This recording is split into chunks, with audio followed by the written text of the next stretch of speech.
Hello, I'm Lavanya. Welcome to Yuvraj Infotainment channel.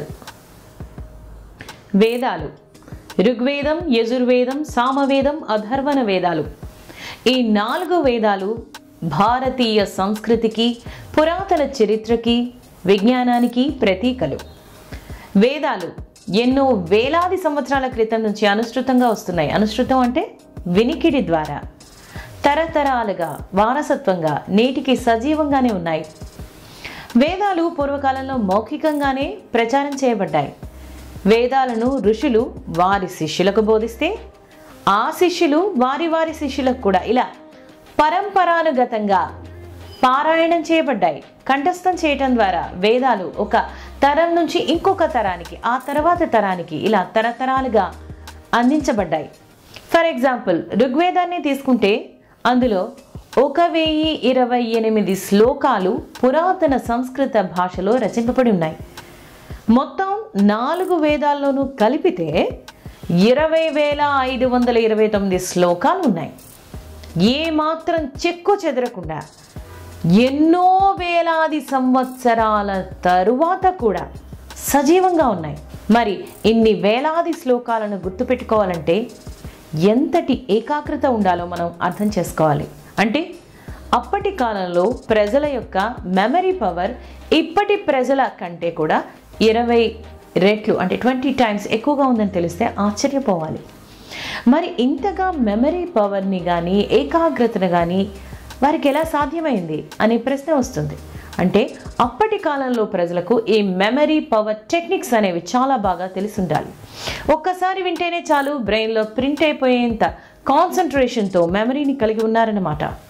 నేటి కాలంలో విద్యార్థులు కూడా తెగ చదువుతూ ఉంటారు. 24 గంటలు పుస్తకాన్ని ముందేసుకుని కూర్చుని అలా చదువుతూనే ఉంటారు.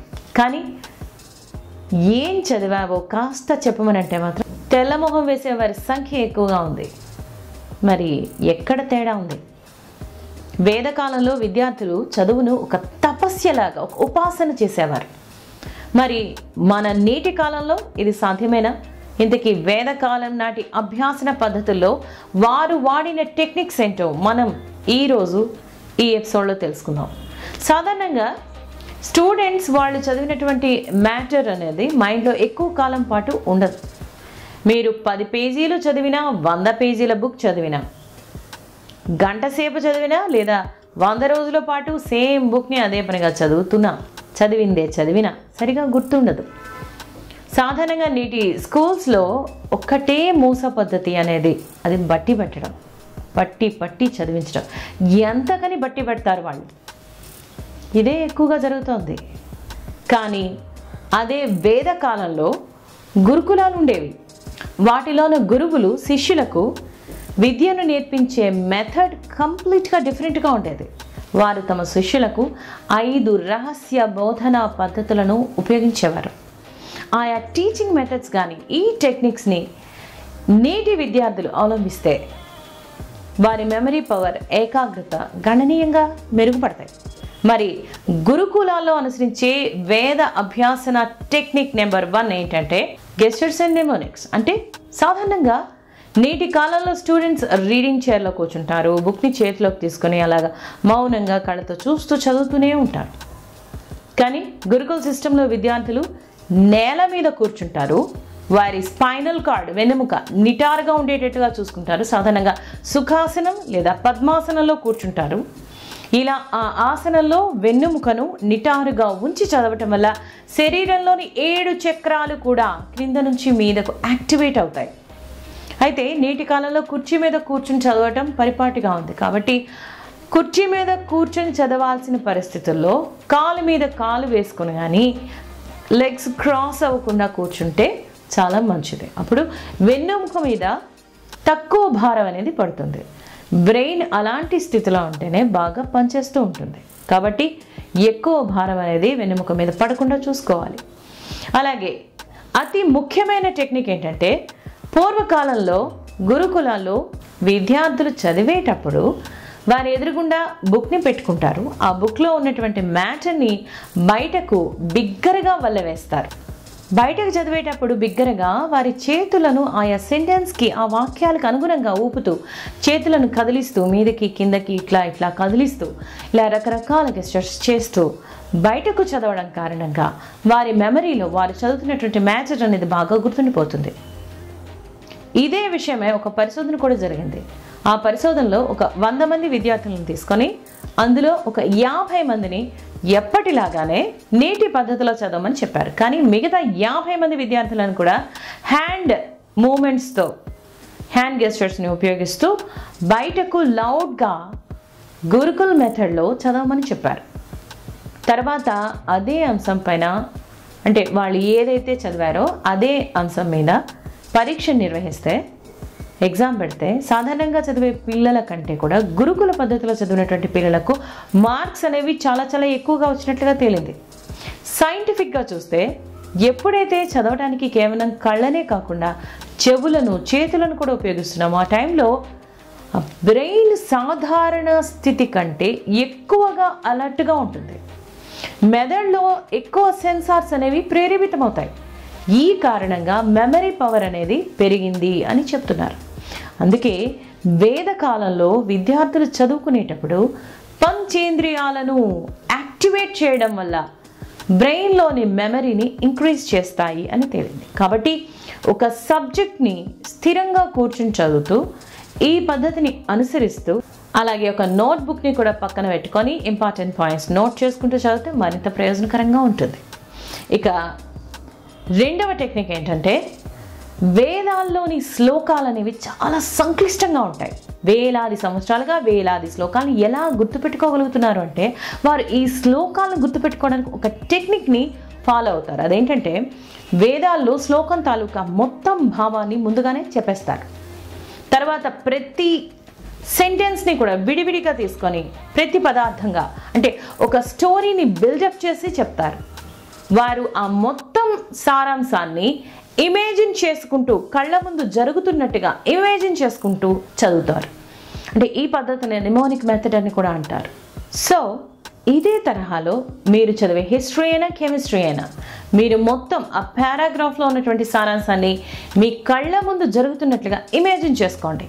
ఒక క్రమ పద్ధతిలో ఒక స్టోరీని బిల్డప్ చేసుకోండి. ఒక విజువలైజేషన్ ద్వారా ఒక టాపిక్ని చాలా కాలం పాటు, ఈ విజువలైజేషన్ ద్వారా ఒక టాపిక్ని చాలా కాలం పాటు పర్ఫెక్ట్గా గుర్తుపెట్టుకోవచ్చు. ఇక మూడవ టెక్నిక్ ఏంటంటే, పవర్ ఆఫ్ సబ్కాన్షియస్ మైండ్. అంటే సాధారణంగా నేటి కాలంలో, అంటే ఈ పోటీ ప్రపంచంలో పోటీ అనేది చాలా ఎక్కువగా ఉంటుంది. కాబట్టి అధిక శాతం మంది విద్యార్థులు నెగిటివ్గా ఆలోచనలు చేస్తూ ఉంటారు. అంటే నా వల్ల ఏమవుతుంది, ఈ సబ్జెక్ట్ చాలా కష్టంగా ఉంది, ఎంత చదివినా టాప్ 5 ర్యాంక్లో కూడా రావట్లేదు, ఇది నా వల్ల కాదు, ఇది చాలా కష్టమైన టాస్క్ అని ప్రతిసారి ఈ రోజులో ఎక్కువగా అనుకుంటూ ఉంటారు. నిరాశగానే ఊసురోమనుకుంటూ చదవడం అనేది స్టార్ట్ చేస్తారు. ఇలాంటి స్టేట్మెంట్స్ అన్నీ కూడా మన సబ్కాన్షియస్ మైండ్లో స్టోర్ అయిపోతూ ఉంటాయి. ఇలాంటి నెగిటివిటీ అనేది చాలా ప్రమాదకరం. ఫర్ ఎగ్జాంపుల్, మహాభారతంలో ఒక చిన్న కథ ఉంది. అదేంటంటే, ద్రోణాచార్యుడు చెట్టు మీద ఉన్నటువంటి ఒక పిట్ట కన్నుని గురి చూసి బాణంతో కొట్టమని అంటాడు. అందులో అర్జునుడి వంతు వచ్చినప్పుడు ద్రోణుడు అర్జున్ని అడుగుతాడు, ఓ అర్జున, నీకేం కనిపిస్తోంది అని అంటే, దానికి అర్జునుడు, నాకు ఆ పిట్ట కన్ను మాత్రమే కనిపిస్తోంది గురువుగారు అని చెప్తాడు. అంటే టార్గెట్ మాత్రమే కనిపిస్తుంది. వెంటనే విల్ని అందుకుంటాడు, ఆ పిట్ట కన్నుని గురి చూసి కొట్టేశాడు. మరి ఇదే సందర్భంలో ఒకవేళ అర్జునుడు కూడా, అయ్యో పిట్ట చాలా దూరంలో ఉంది, పిట్ట పరిమాణంలో చాలా చిన్నగా ఉంది, మరి ఇంత చిన్న పిట్టని, అంత దూరంలో ఉన్న పిట్టని, పిట్టకున్న అది కూడా కన్ను అంటే ఇంకా చాలా చిన్నది, కాబట్టి దాన్ని నేనేం గురి చూసి కొడతాను, షూట్ చేయాలంటే విల్లు పట్టుకోవాలి, ఈ విల్లు సరిగా పట్టుకోగలనో లేదో, బాణం కరెక్ట్గా వేయగలుగుతానో లేదో, గురి తప్పిపోతుందేమో అనుకుంటూ ఇంత నెగిటివిటీతో కానీ అనుకుంటూ షూట్ చేస్తే ఆ పోటీలు తప్పకుండా ఫెయిల్ అయిపోయి ఉండేవాడు. అందుకే సబ్కాన్షియస్ మైండ్ని ఎప్పుడూ కూడా పాజిటివ్ ఎఫర్మేషన్స్తో సకారాత్మకంగా సానుకూల దృక్పథాన్ని కలిగిస్తూనే ఉండాలి. అందుకే ప్రతి విద్యార్థి కూడా ఉదయాన్నే లేచిన తర్వాత తనకు తానుగా గుడ్ మార్నింగ్ చెప్పుకోండి. నెగిటివ్నెస్ ఎక్కువగా ఉంటే అద్దం ముందు నిల్చోండి, మీతో మీరు చెప్పుకోండి, I'm good, I'm good, I'm good, I can do it, I can do it, I can do it అని ఇలా పాజిటివ్గా మీతో మీరు మాట్లాడుకుంటూ ఉండండి. మాట్లాడుకోండి ఇలా పాజిటివ్గా మీతో మీరు మాట్లాడుకోండి. అలాగే చిన్న చిన్న రోజువారీ లక్ష్యాలను సెట్ చేసుకోండి. మీకు మీరే టార్గెట్ పెట్టుకోండి, కంప్లీట్ చేసి చూడండి. కొద్ది కాలంలోనే మీ మీద మీకు కాన్ఫిడెన్స్ అనేది చాలా పెరుగుతుంది. తర్వాత క్రమక్రమంగా పెద్ద పెద్ద గోల్స్ని సెట్ చేసుకోండి. మీ గోల్స్ని మీతో మీరు ప్రతిరోజు చెప్పుకోండి. అప్పుడు మీ సబ్కాన్షియస్ మైండ్ అనేది వింటూ ఉంటుంది. రోజులో మీ గోల్స్ని సాధించే దిశలోనే అది పనిచేస్తూ ఉంటుంది. ఇక 4వ టెక్నిక్, పూర్వకాలంలో గురువులు తమ శిష్యులకు వైడ్ వెరైటీ ఆఫ్ సబ్జెక్ట్స్ని నేర్పించేవారు. వేదాంగాలు, విలువిద్యతో పాటుగా గదాయుద్ధం, ముష్టి యుద్ధం, అలాగే డైలీ క్వైర్స్ని కూడా నేర్పించేవారు. అంటే చాలా యాక్టివిటీస్ అనేవి ఉండేవి ఒక డేలో. మనకి డౌట్ రావచ్చు, అదేంటి ఏదో ఒక్క సబ్జెక్ట్ పైనే కాన్సన్ట్రేషన్ పెడితే ఆ ఒక్క సబ్జెక్ట్నే చదువుకుంటూ ఉంటే ఎక్కువగా నాలెడ్జ్ వస్తుంది కదా, ఎంతో ఎక్కువగా నిష్ణాతులు అవుతారు కూడా కదా.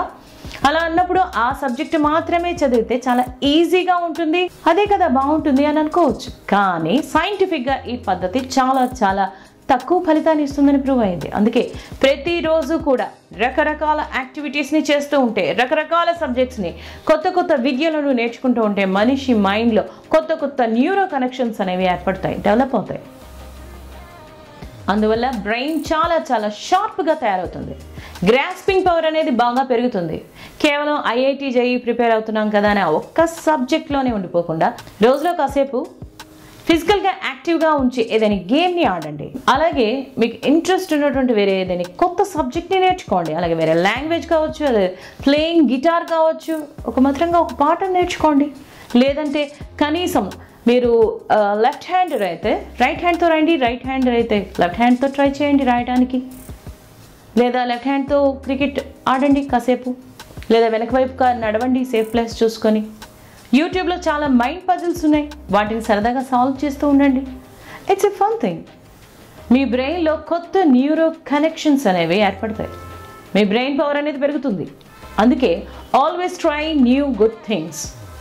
మీ థింకింగ్ పవర్ని, ఇంటెలిజెన్స్ని ఇంక్రీజ్ చేసుకునే మీ ఇంటెలిజెన్స్ లెవెల్స్ని కూడా ఇది ఇంప్రూవ్ చేసేటటువంటి టాస్క్స్ ఇవన్నీ కూడా. ఇక 5th టెక్నిక్, 5వ టెక్నిక్ ఏంటంటే, సాధారణంగా నేటి కాలంలో విద్యార్థులు ఎక్కువగా కంప్లైంట్ చేసే విషయం ఏంటంటే, నేను చదవడం స్టార్ట్ చేసిన కాసేపటికి బోర్ కొట్టేస్తుంది, ఇంకా నేను చదవాలని నాకు అనిపించటం లేదు అని అనుకుంటూ ఉండడం చాలా మనం వింటూనే ఉంటాం. దీనికి మనం వేదాల్లో చెప్పినటువంటి చాలా పవర్ఫుల్ టెక్నిక్ ఏంటంటే, సాధారణంగా ఎప్పుడైనా ఒక సబ్జెక్ట్ని చదువుతున్నప్పుడు బోర్ కొట్టడం స్టార్ట్ అవుతుందో దాని అర్థం మీకు ఆ సబ్జెక్ట్ మీద ఏకాగ్రత అనేది మీకు కుదరటం లేదు అని అర్థం. అప్పుడు మీరేం చేయాలంటే, సడలిపోతున్నటువంటి ఏకాగ్రతను మళ్ళీ తిరిగి తెచ్చుకుంటూ ఇంకాస్త ఎక్కువ సమయం చదవడానికి ట్రై చేయాలి, ప్రయత్నించాలి.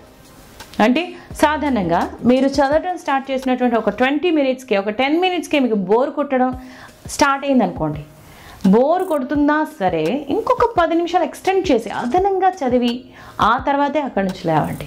ఇలా బోర్ కొట్టిన ప్రతిసారి కూడా పోతున్నటువంటి ఏకాగ్రతను మళ్ళీ తిరిగి తెచ్చుకొని చదవటానికి ప్రయత్నం చేస్తూ ఉండటమే.